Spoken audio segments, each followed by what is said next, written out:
Cynthia, where are you? Well, I'm kind of on a road trip. And here I am at the yarn shop with all the yummy yarn. That's I think I like your background better than my background. Yours is more fun. Yours is more authentic to our road trip theme. That's So true. I am on an actual road trip, but I'm not on a road trip anywhere where our shawl is, but that's okay. that's okay. You're Mhm. still knitting, right? You're knitting I as you're road Oh, tripping? I am absolutely knitting here and I'm writing and I'm having a good time. So we're at the beach down in North Carolina Okay. and having a great trip. So, but we had to Zoom our call this time because of that. So here we are.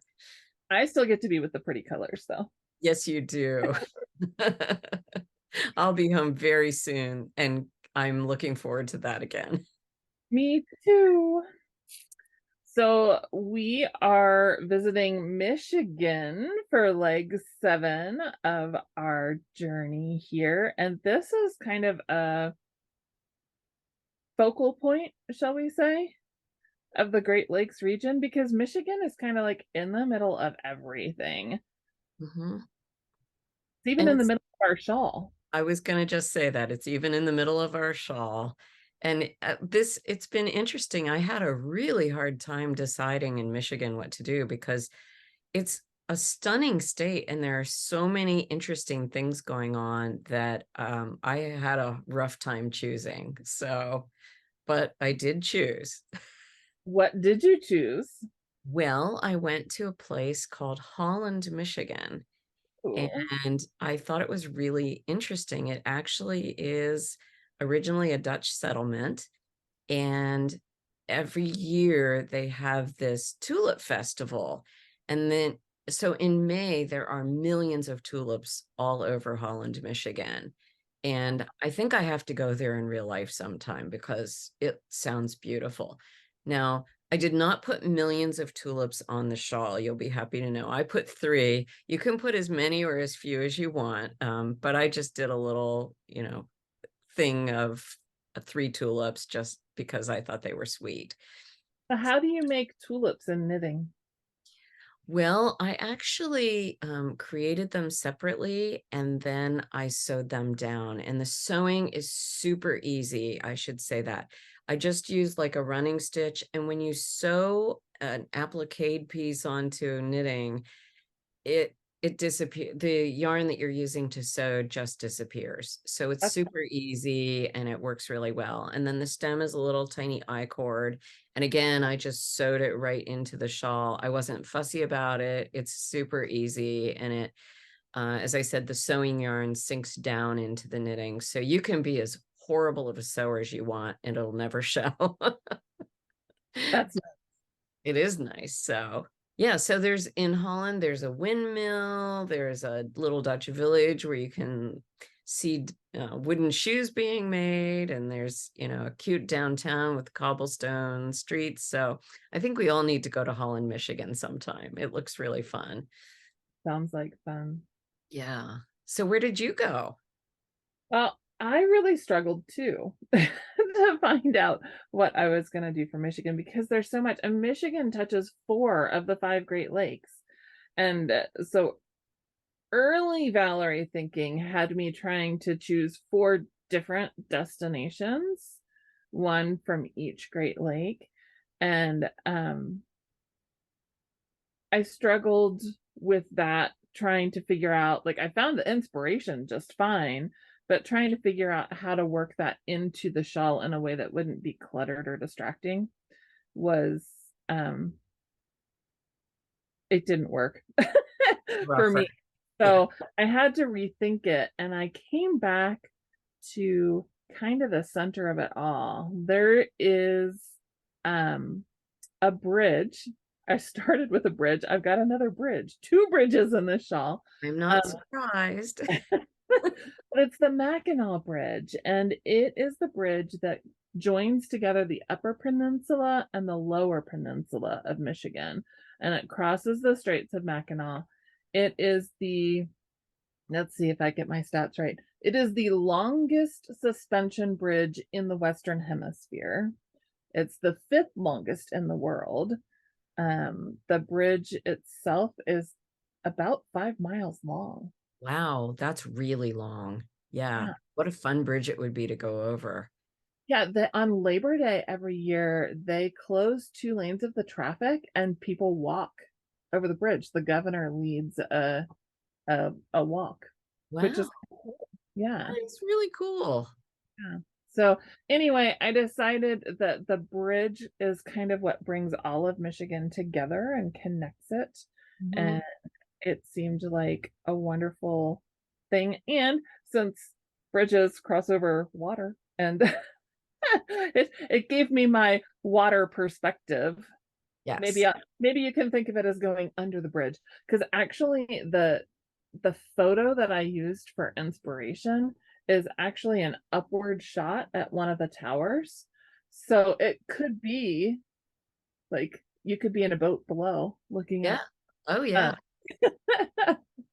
so I used a lot of different knitting skills.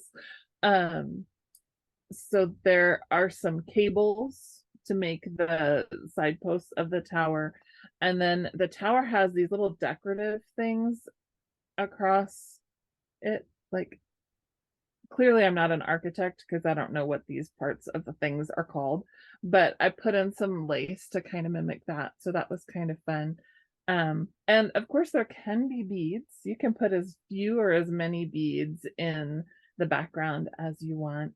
I should note that I I had an original vision for which colors would be used for which sections. Mhm. And for the Mrs. size, I left that color palette, as my original vision. But when I was working on my plus size, I started to get concerned that I might run out of contrast A.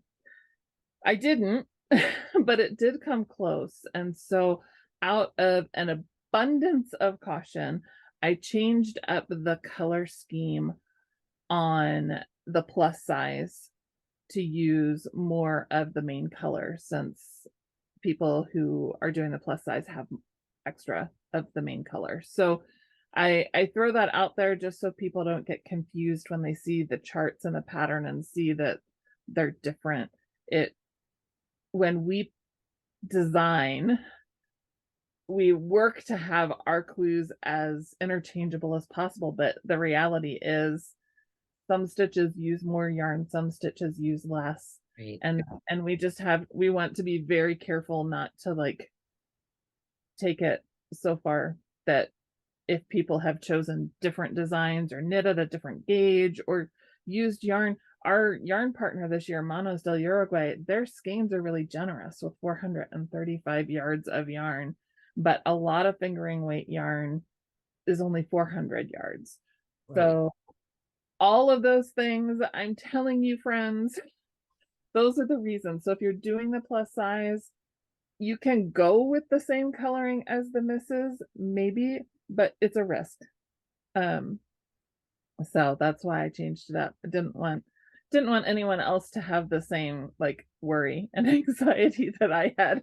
I think everyone will appreciate that. And a lot of times when you change the colors, it's six of one, half a dozen of the other. It looks equally good. So I'm sure it's beautiful both ways. I'm actually curious to see if anyone does it in the alternate color scheme because I think it would make it actually a more powerful focal point. Hmm. Uh, Maybe, I don't know. It because it features the main color more, and once we get everything finished, it'll be interesting to see how it ties together. Yeah. Well, we're kind of heading that way, aren't we? Oh, can you believe it? Just two more Yeah. legs after this I one. know it's hard. It's shocking to me almost how we're finally there. So, Yeah. Well, the other special thing about this leg is that we're going to start putting pieces together. hmm we Do you, are. do you want to talk about that? Sure. So what we're doing is a three needle bind off, but it's a decorative one. So your three needle bind off will actually show on the front of the shawl as a purposeful um, Yeah, a way of doing it. And I've done this on some other designs I've done. I have a poncho called Geordie, and it has that technique. And I just think it's super pretty. So I was excited about it when we decided to do this. And it looks really good. It creates a real definitive line Right. that just sewing together wouldn't have done. And it's just picking up stitches and then doing a 3 needle bind off. And we have videos, of course, for doing everything. So it's easy and it looks great. So I think people enjoy it. Yeah. So this is this is the time I think we both got most excited because when we put the pieces together for the first time, we could actually like throw the shawl around our shoulders, even though it Yes. wasn't quite finished yet. So we are really excited for you all to get to that point and start to see it coming together. It really, I think, reinvigorated us as we were designing and Yeah. test knitting.